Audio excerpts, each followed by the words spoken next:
Welcome to EMAC Regional 2021 podcasts. The show is dedicated to present research results of Polish scientists as authors or co-authors of papers presented during the Regional Conference of European Marketing Academy. The regional conferences are aimed to attract researchers interested in marketing issues, in changing and growing markets, and regarding a regional perspective. The project has been supported by the Polish National Agency for Academic Exchange under the program Welcome to Poland.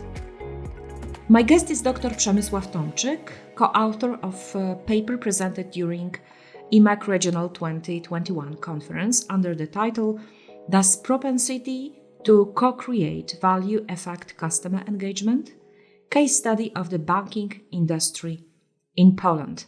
Thank you very much, Przemysław, for being here with us. Let's start with customer engagement.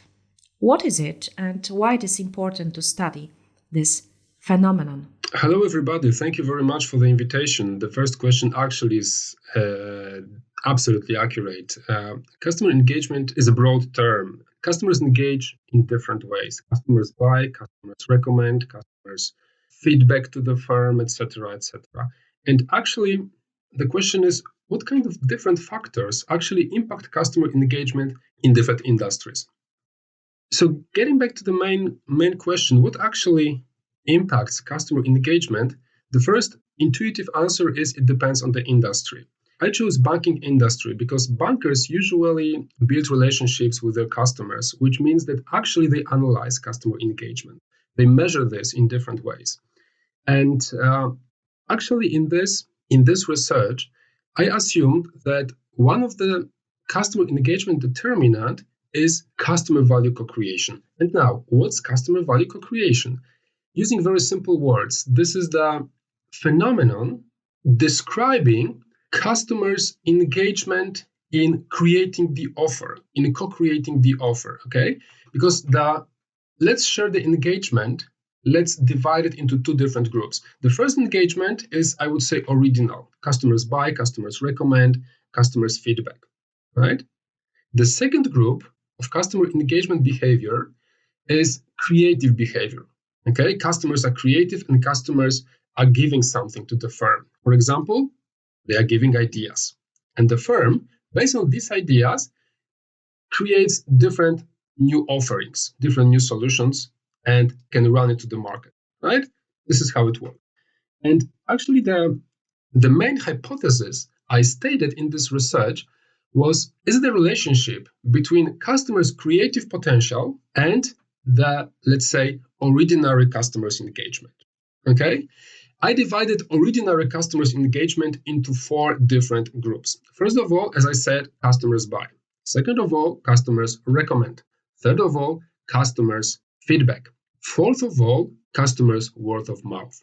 Customers are telling about the firm. Customers discussing the brand in the internet, right? And this is the fourth customer engagement aspect. And actually, as I said, I've chosen banking industry because it's relatively easy to run different research studies in banking industry because first of all, they actually gather many customers' data. Second of all, they know how to manage it. Third of all, they actually build relationships with the customers. So they are able to follow different customers' engagement pathways. Okay, so this is why it's relatively easy to run a survey or to run a different kind of research studies in this industry. What is the significance of your research for the economy?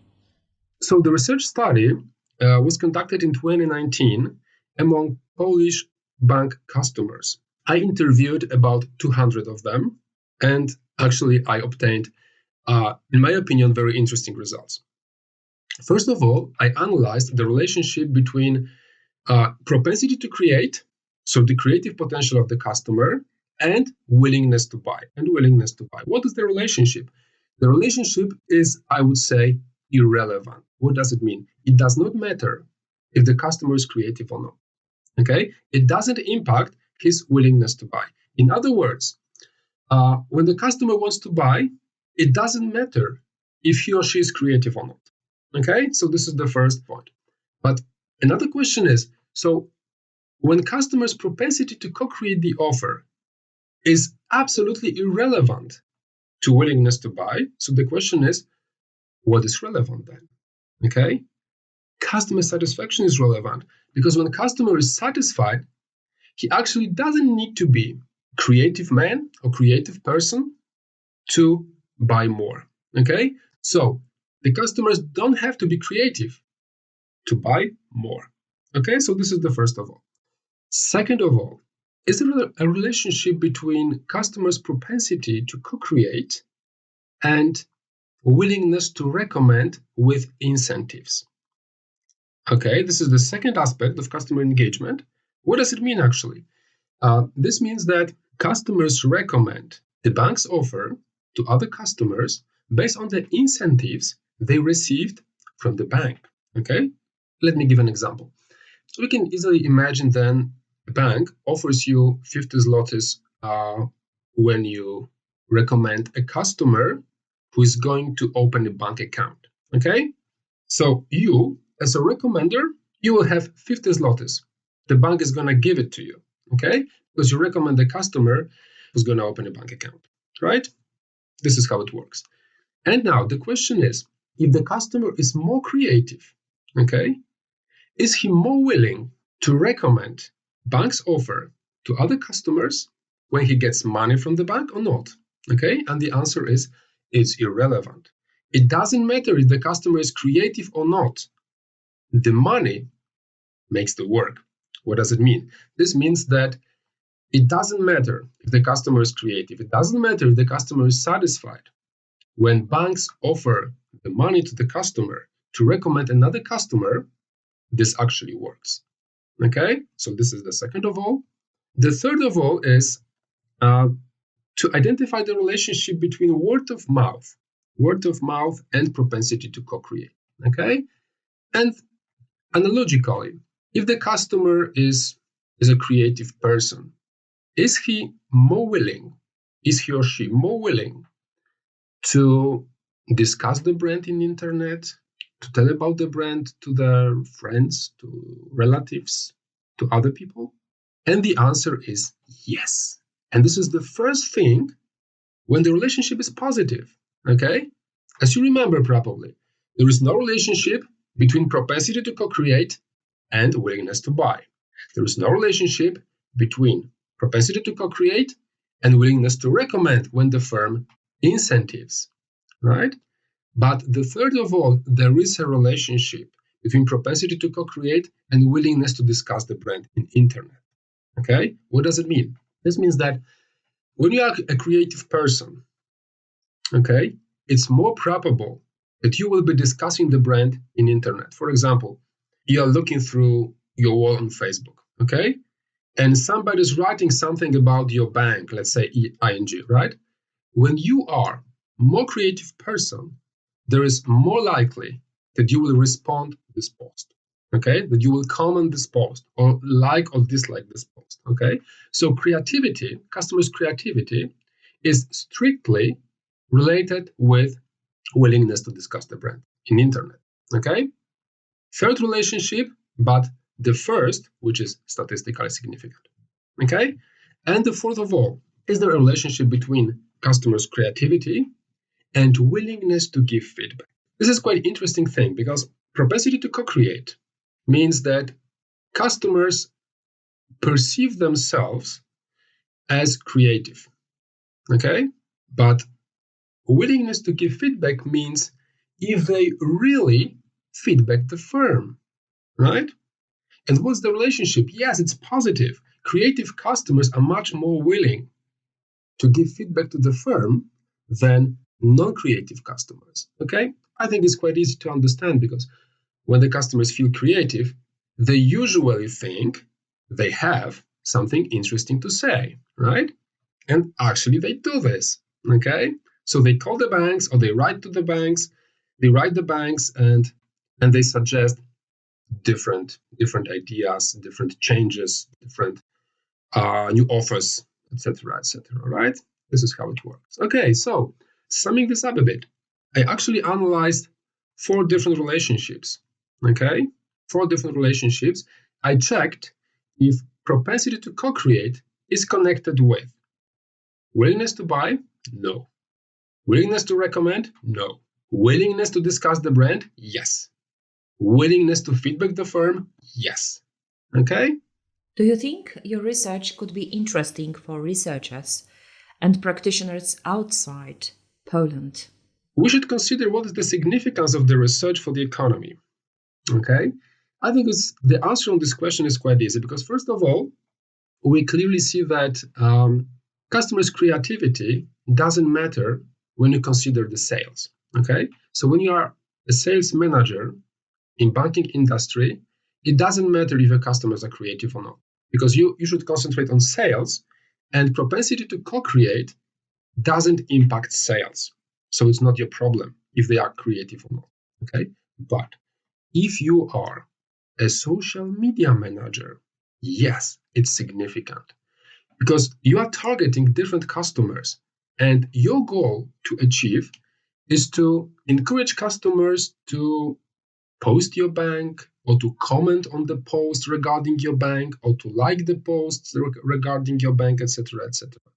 And if you know that creative customers are much more willing to engage socially with a relationship with your bank, it's pretty important information for you, right? You can use those customers to target for your marketing campaigns, or you could use these customers as, I would say, influencers to support selling campaigns as well. Okay? And another thing which is interesting to discuss is, could this research be interesting for different researchers and practitioners outside Poland? First of all, I think we should divide researchers and practitioners. Researchers like me have usually different goals than practitioners. Okay, practitioners are concentrated on sales, on different KPIs they have in their firms, right? But researchers are concentrating on the quality of the research studies, on the articles they are going to publish, etc., etc. Okay, so let's start with the researchers. Yes, I think it's important for the researchers because there is a lack of different scientific articles regarding customer engagement in Poland.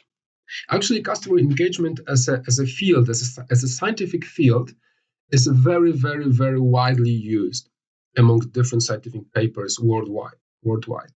But Poland is absent there. Okay, so using very common language, I would say that worldwide researchers don't know how customers engage in Poland.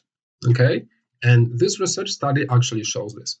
Okay, and the second, practitioners outside Poland. I think that this could be an example of the pattern, I would say, to check if similar relationships are present in different countries. For example, let's imagine that you manage a sales department or social media department in bank in Germany. Okay, and let's imagine that you know the results somebody got in Poland. Okay, why not to check it if it works in Germany, right? Of course, one can say that Germany is a completely different country than Poland, right? So let's try to find a similar one.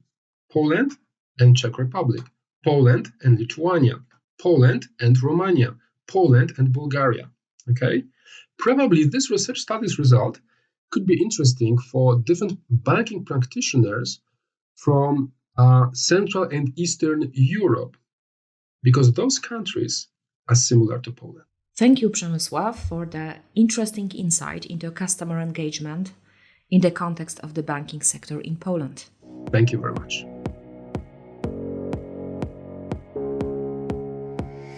You were listening to EMAC Regional 2021 podcasts. My guest was Dr. Przemysław Tomczyk, co-author of a paper presented during EMAC Regional 2021 conference under the title Does Propensity to Co-Create Value Affect Customer Engagement? Case study of the banking industry in Poland.